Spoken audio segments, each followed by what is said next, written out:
Já alguma vez fizeram obras em vossa casa? Deve ter sido um bom momento, não foi? Certamente que não foi. É bom porque nós queremos ver o resultado final, mas dá trabalho. É preciso derrubar para construir, é preciso retirar para renovar, é necessário às vezes esperar. Às vezes é-nos dado um tempo para que a obra seja concluída e às vezes tem que se esperar bastante para que a nossa obra chegue ao fim. É necessário acompanhar a obra para que as coisas andem de acordo com aquilo que nós desejamos. Fazer obras não é fácil. Não sei se também já tiveram a experiência de construir uma casa do zero, de raiz. Quando um construtor vai construir uma casa, há dois aspectos que lhe dão mais trabalho, que é o aspecto do alicerce. É necessário preparar-se um bom alicerce, porque a casa vai estar assente sobre aquele alicerce, e se o alicerce falhar, então toda a construção é posta em causa. Então é necessário que o construtor tenha muita atenção ao alicerce, para que nada falhe, que possa seguir o projeto do arquiteto em relação à argamassa a usar, em relação à ferragem a usar, para que então, em cima disso, se possa construir. E quando isso está estruturado, então a partir daí vai-se construir. Tendo em atenção a esquadria para que então os ângulos internos possam ter 90 graus, para que quando se for sentar a cerâmica, quando se for assentar o chão, não se note no lado que está em zero, depois no outro lado bem aberto. É preciso atenção. E durante vários anos eu trabalhei na construção civil. E uma das coisas que dá trabalho na construção civil é os acabamentos. Nos acabamentos é que se gasta bastante tempo, porque é aquilo que é visível, é aquilo que se vê. Uma parede pode estar mal assentada, pode ela ter defeitos, mas a argamassa vai tapar aquilo e a cerâmica, o azulejo, vai cobrir tudo mais. Mas o que fica visível é como o azulejo está assente, como a cerâmica está assente, como tudo está ali a fazer o conjunto. É necessário, então, ter-se atenção aos acabamentos. Isso para quê? Para vos dizer que nós estamos em construção. Nós estamos em acabamentos. A obra já foi edificada, no entanto, nós estamos em construção. E a essa construção chama-se santificação. Nós éramos pecadores, nós estávamos perdidos, fomos salvos, e agora estamos sendo transformados à imagem de Jesus Cristo. As coisas não se dão de um momento para o outro. Vai havendo essa obra em nós. O Espírito Santo vai fazendo essa obra em nós, para que nós possamos nos assemelhar, para que nós possamos imitar Jesus Cristo. E leva uma vida toda. Não é de um momento para o outro. E nós somos chamados a participar nesse acabamento. Nós não somos seres passivos no que diz respeito à santificação. No que diz respeito à salvação, sim. É Deus que toma a iniciativa, é Deus que faz tudo. Na santificação, nós também vamos ter a nossa parte. Na santificação nós somos chamados a cooperarmos com Deus, a deixar que Ele complete a sua obra em nós. E nesta manhã queria olhar para dois aspectos que o texto nos apresenta. Por um lado, o desenvolvimento, como é que se desenvolve essa obra, mas depois demonstração, como é que ela se torna visível? Como é que ela então se demonstra diante do mundo em que estamos? Há aí uma expressão no texto que nós lemos, diz no final do versículo 12: desenvolvei a vossa salvação com temor e tremor. É claro que ele não está a falar, a salvação não está a falar daquele momento em que nós somos salvos.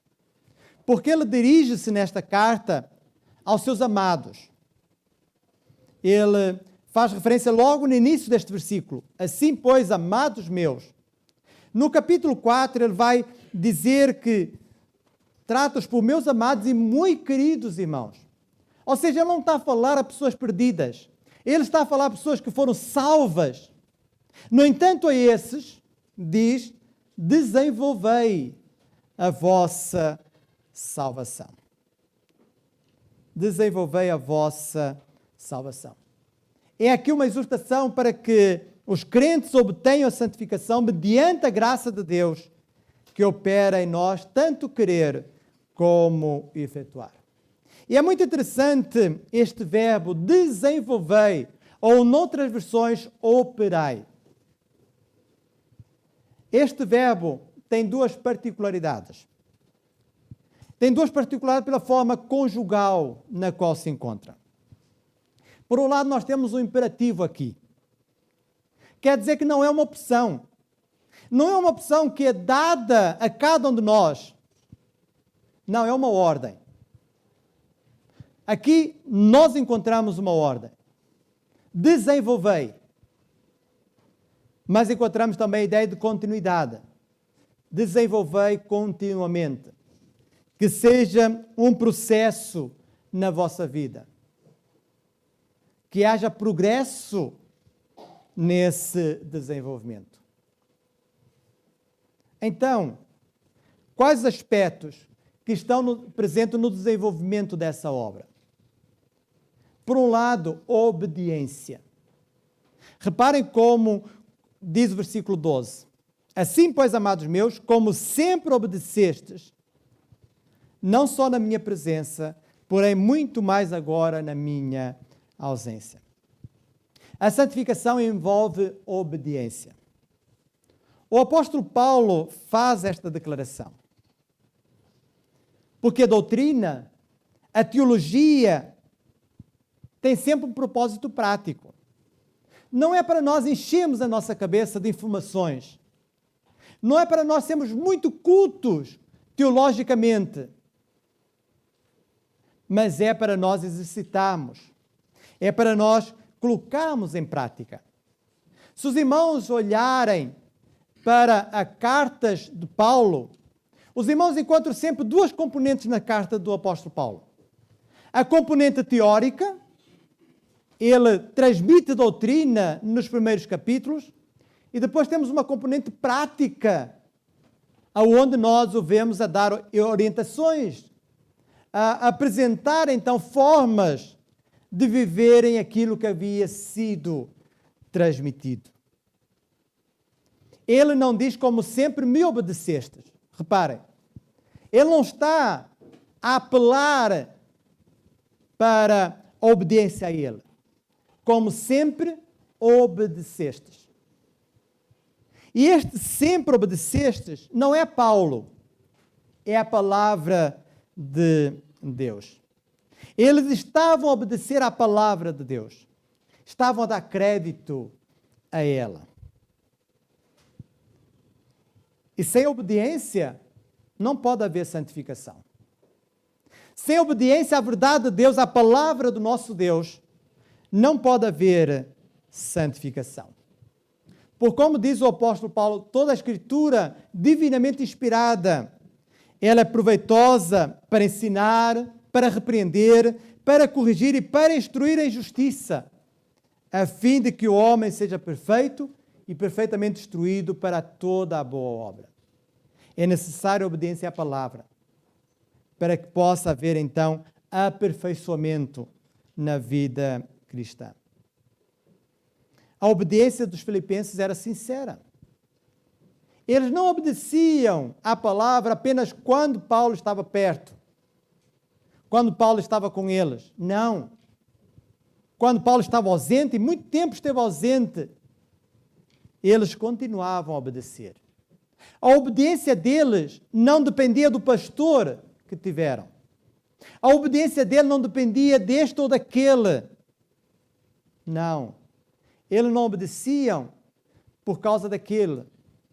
Eles obedeciam porque sentiam no seu coração que o deviam fazer. A verdade de Deus é para ser vivida em todos os momentos. E a presença de Paulo não era uma condição indispensável para a obediência deles. Eles estavam a obedecer. E é claro que também surge agora a questão a cada um de nós. Será que nós estamos a imitar os filipenses? Será que nós estamos a obedecer à palavra do nosso Deus? Para que a santificação ela se desenvolva na nossa vida, nós precisamos obedecer. Não há como ignorar a palavra de Deus e continuar essa obra, esse acabamento. Porque é a palavra de Deus que nos mostra o retrato, que nos dá as orientações para que o acabamento da nossa vida possa ser excelente. Mas também envolve temor e tremor. Temor e tremor. Reparem o que ele diz ainda no final do versículo 12. Desenvolvei a vossa salvação com temor e tremor. Entra aí também esta componente relacionada conosco. Temor e tremor.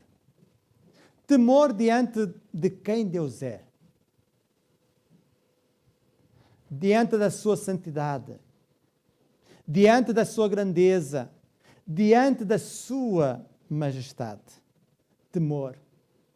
Temor é reverência.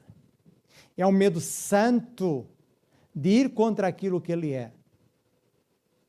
Temer. Reverenciá-lo. E fala também de tremor.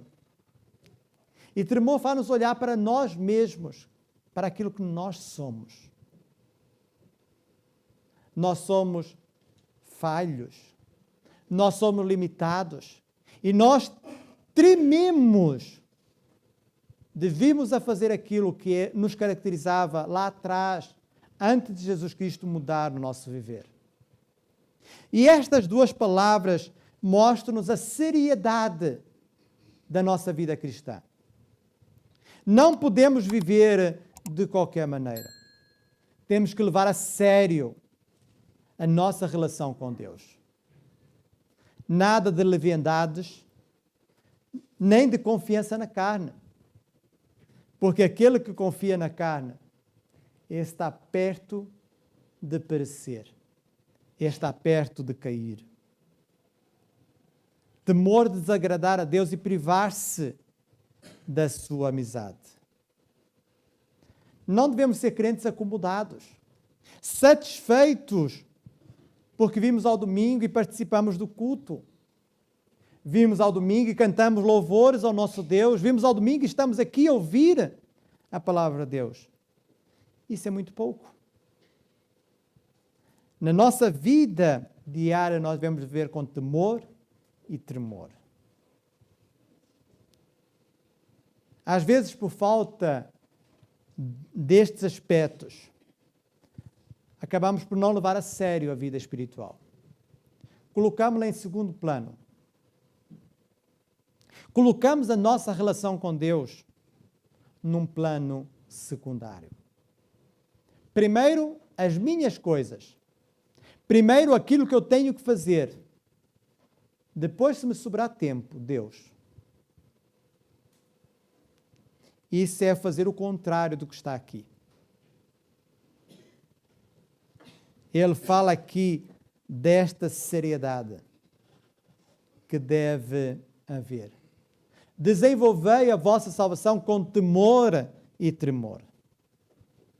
Mas há um terceiro aspecto dentro do desenvolvimento, que é a dependência de Deus. Envolve dependemos de Deus.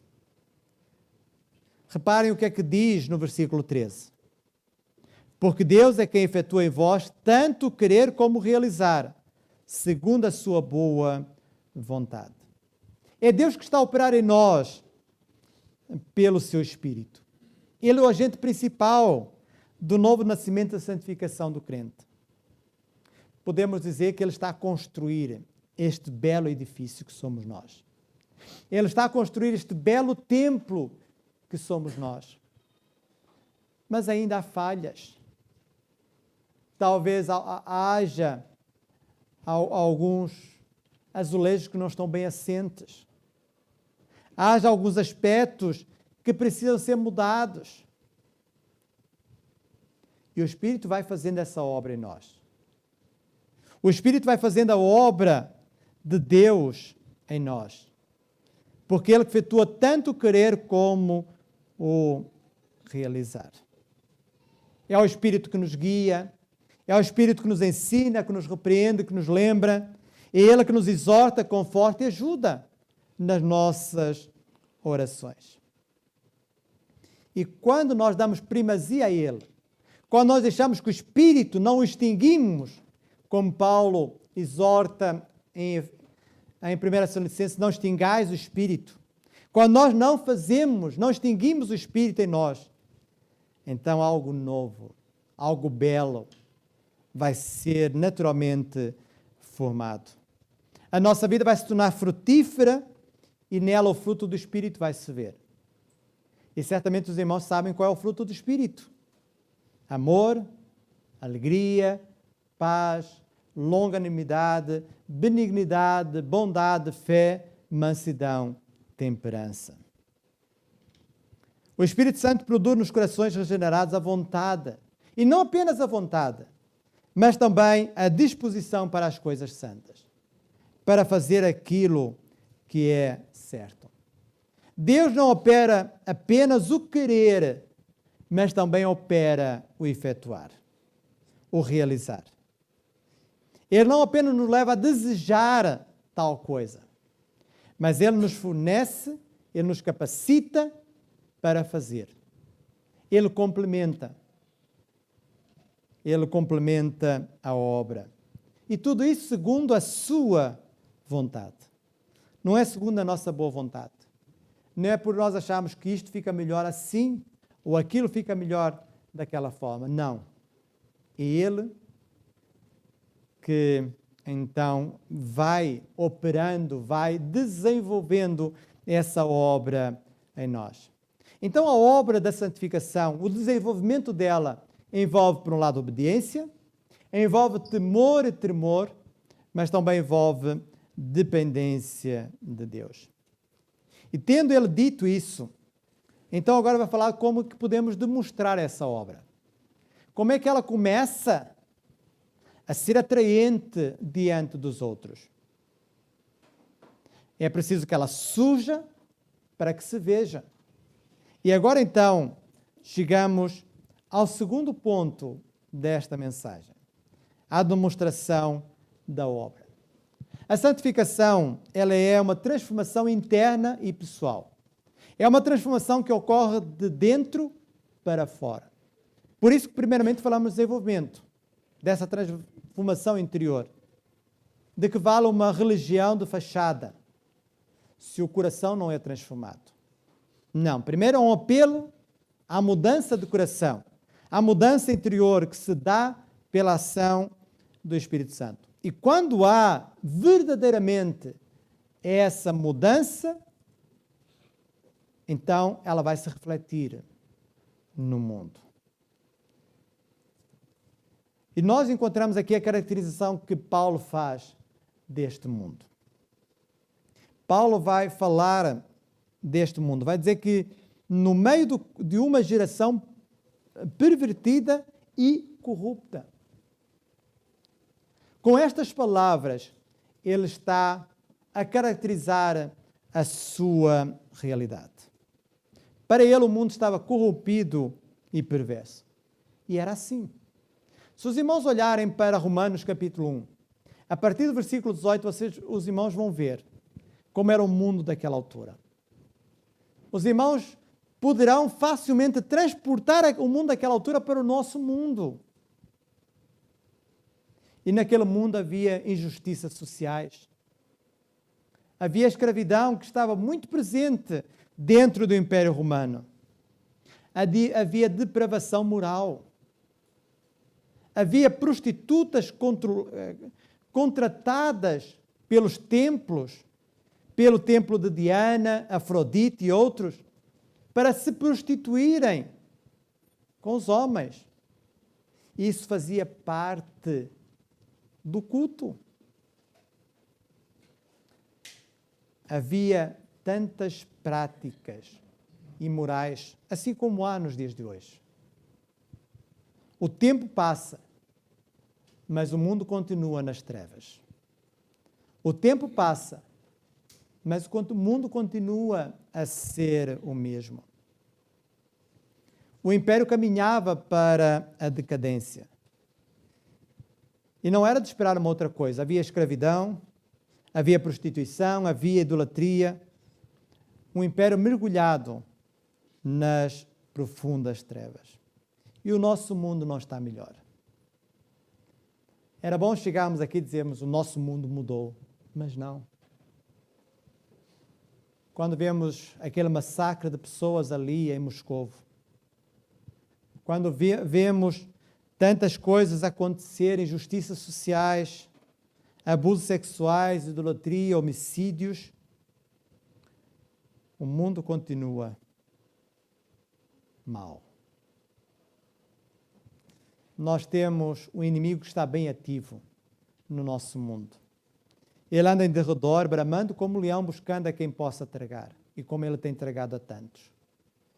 Como ele tem destruído. E é neste mundo que nós somos chamados a brilhar. É neste mundo que Paulo viveu, é neste mundo que nós estamos a viver, que nós devemos manifestar a luz de Cristo. Não é no mundo ideal. É neste mundo. É ao sair destas instalações, desta igreja. É nos próximos dias. É nesse mundo que nós somos chamados a sermos diferentes. E quais os instrumentos a usar nessa demonstração?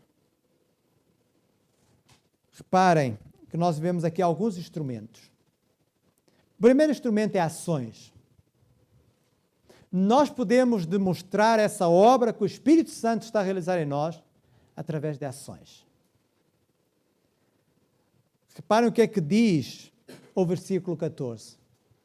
Fazei tudo sem murmurações nem contendas. Conhece o caráter de uma pessoa, não tanto pelas suas palavras, mas sim pelas suas ações. É o meu dia a dia que revela quem eu sou. Não é aquilo que eu digo. Aquilo que eu digo tem o peso que tem. Nós fixamos pouco daquilo que dizemos. Mas é aquilo que eu vivo. Isso é que mostra o meu caráter. Isso é que mostra realmente aquilo que eu posso valer. Aquilo que eu valorizo da parte de Deus. Se alguém diz que é crente, mas não demonstra as suas ações diárias, nós duvidamos. Nós desconfiamos. O próprio Jesus disse a respeito dos falsos profetas que pelos seus frutos os conhecereis. Será que também não podemos aplicar isso a cada um de nós? É pelos seus frutos, é pelas ações que se conhece o Filho de Deus. No texto que nós lemos em Mateus capítulo 5, lá diz assim: resplandeça a vossa luz diante dos homens para que vejam as vossas boas obras e glorifiquem a vosso Pai que está nos céus. O apóstolo Paulo orienta estes crentes a fazerem todas as coisas sem murmurações, sem contendas. E esta afirmação, ela envolve dois aspectos. Por um lado, totalidade, todas as coisas. Não é algumas coisas, todas. Independentemente de quais sejam, fazei tudo sem murmuração nem contenda. Mas também envolve continuidade, como disse, em respeito ao desenvolver a vossa salvação. Viver continuamente assim. Não é fazer de vez em quando. É fazer sempre. Este é o primeiro instrumento.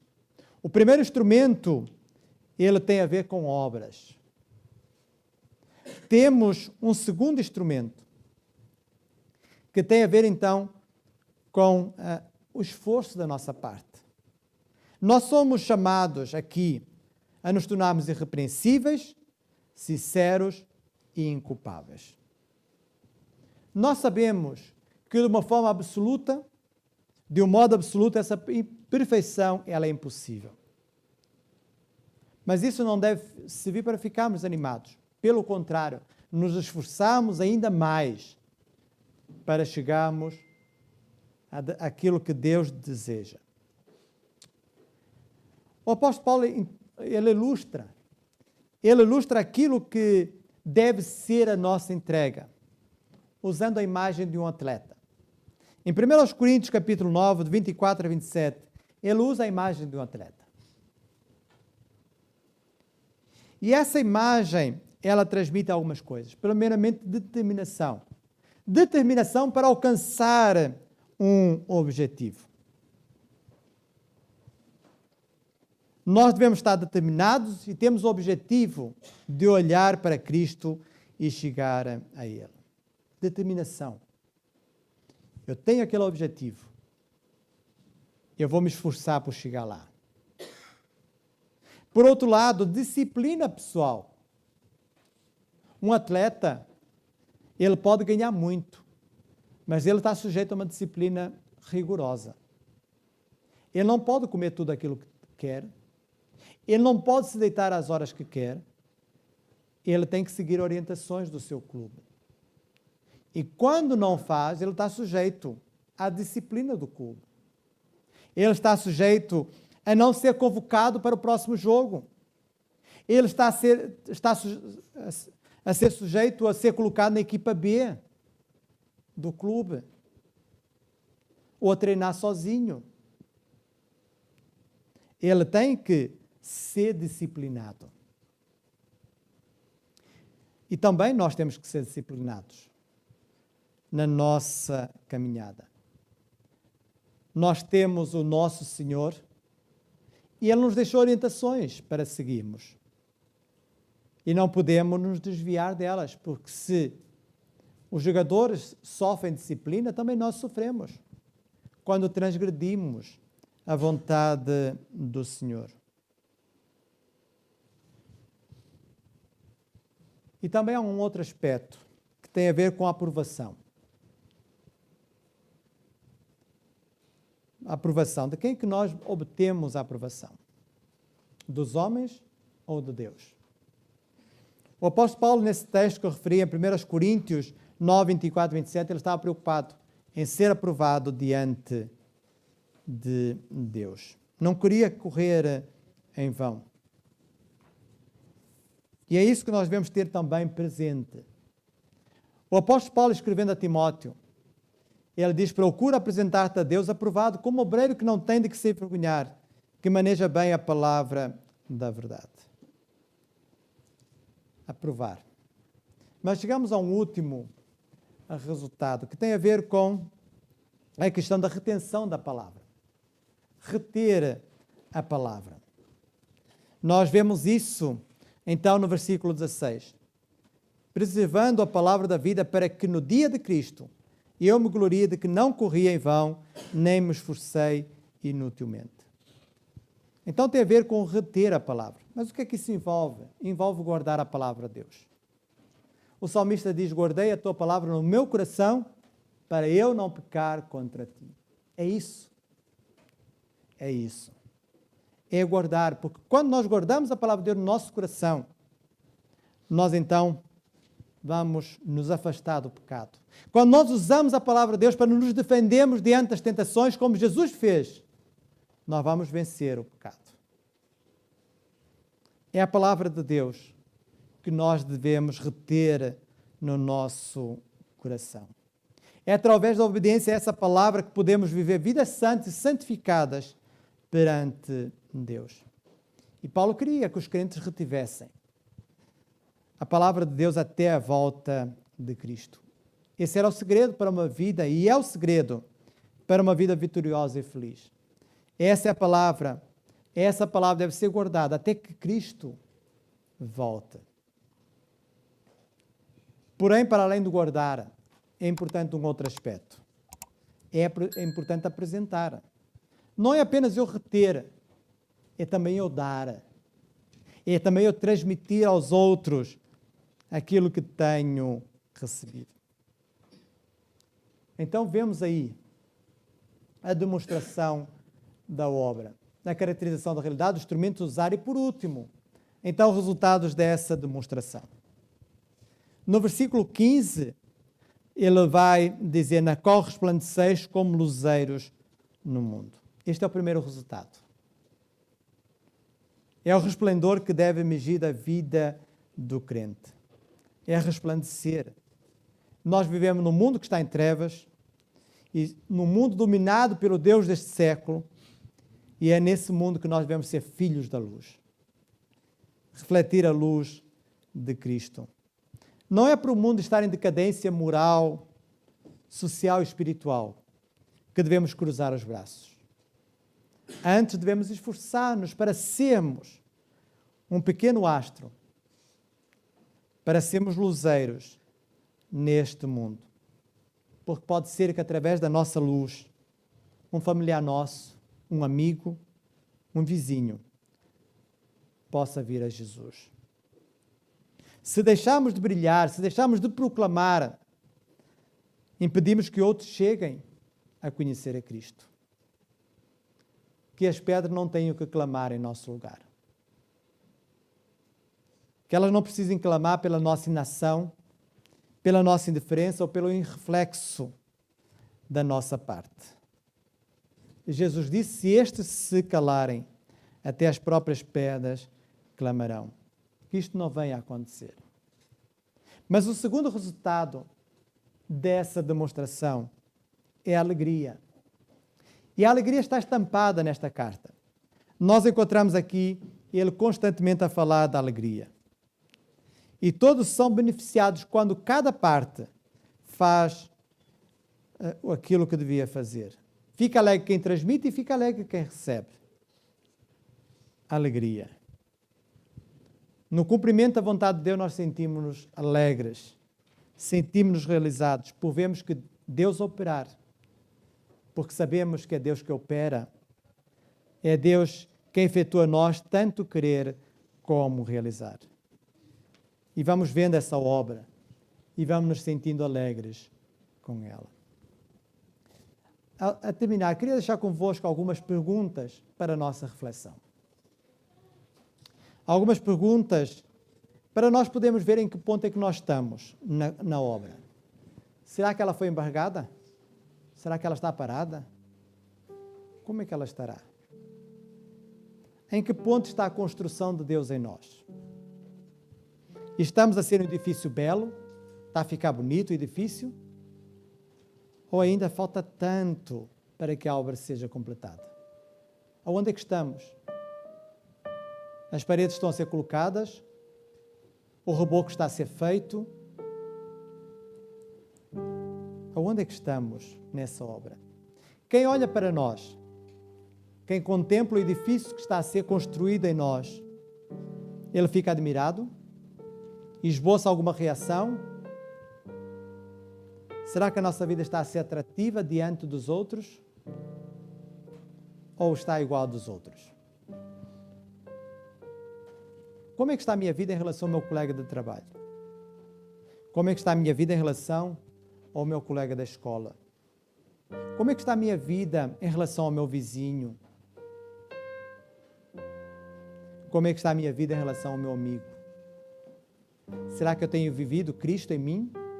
Ou aquilo que o outro faz, eu faço? Quando ele mente, eu também minto. Será que nós estamos a fazer a nossa parte nesta construção? Temos sido obedientes e desenvolvido a nossa salvação com temor e tremor? Temos deixado que Deus efetue em nós tanto querer como realizar?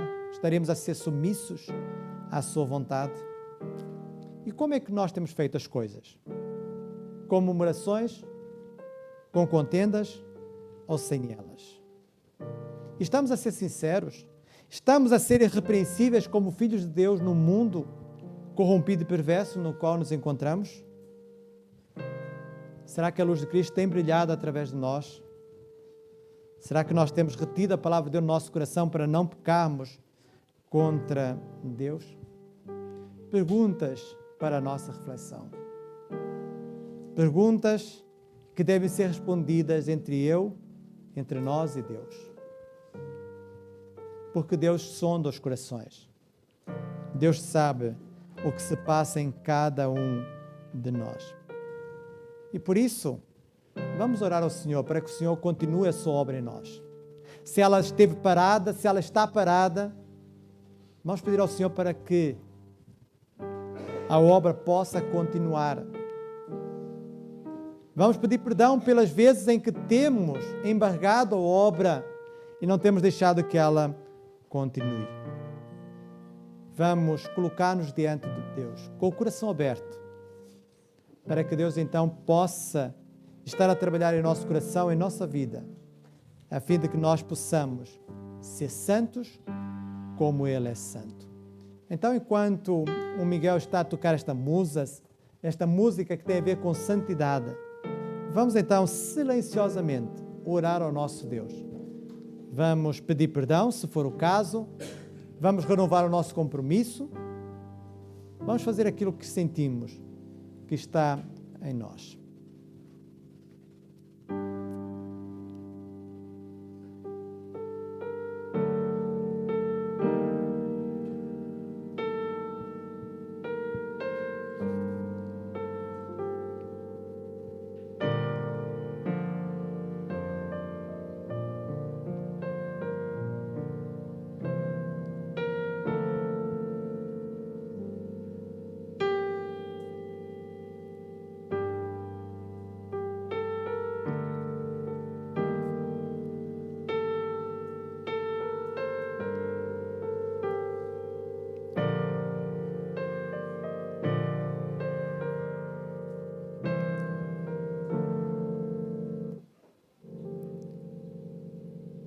Pai querido, diante de Ti nós estamos.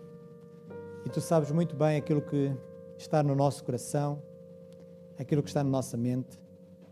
Tu conheces-nos melhor do que nós nos conhecemos. Por isso, Senhor, pedimos que Tu possas renovar o nosso ser. Que Tu possas, Senhor, perdoar-nos, perdoar os nossos pecados, que nos possa livrar daqueles que estão ocultos em nós, que achamos, Senhor, que não é, mas que Tu os tens como pecado, Senhor. Pai querido, que possas estar a fazer a Tua boa obra em nós. Que essa obra que um dia começastes possa dar origem a uma obra que possa, Senhor, chamar a atenção daqueles que nos rodeiam. Que a Tua luz que não se esgota, possa brilhar através de nós num mundo que está em trevas. Possa brilhar através de nós na escola, possa brilhar através de nós no trabalho, possa brilhar através de nós quando estamos no café, no restaurante, que possa brilhar através de nós quando estamos nos transportes públicos, que possa brilhar através de nós em qualquer lugar. Que a Tua luz, Senhor, possa ser irradiada, tocando outras vidas. E como nós desejamos, Senhor, que os nossos familiares, que os nossos amigos fossem tocados, Senhor, por Ti. E por isso, Senhor, que a luz que nós irradiamos possa tocar esses que estão tão próximos de nós, mas que ao mesmo tempo estão longe porque estão perdidos, Senhor. Pai querido, que possas estar a trabalhar, que possas estar a realizar o querer e efetuar em cada vida, para que possamos ser mais como Tu, para que possamos ser imitadores Teus, para que possamos viver como Tu desejas, Senhor. Obrigado, Pai querido, porque podemos, Senhor, viver na dependência do Teu Espírito. Sabemos que não somos nós que fazemos a obra, é o Teu Espírito. E, Pai querido, que Ele possa aperfeiçoar-nos até a volta do Teu Filho Jesus Cristo. É isso que peço e agradeço em nome de Jesus Cristo.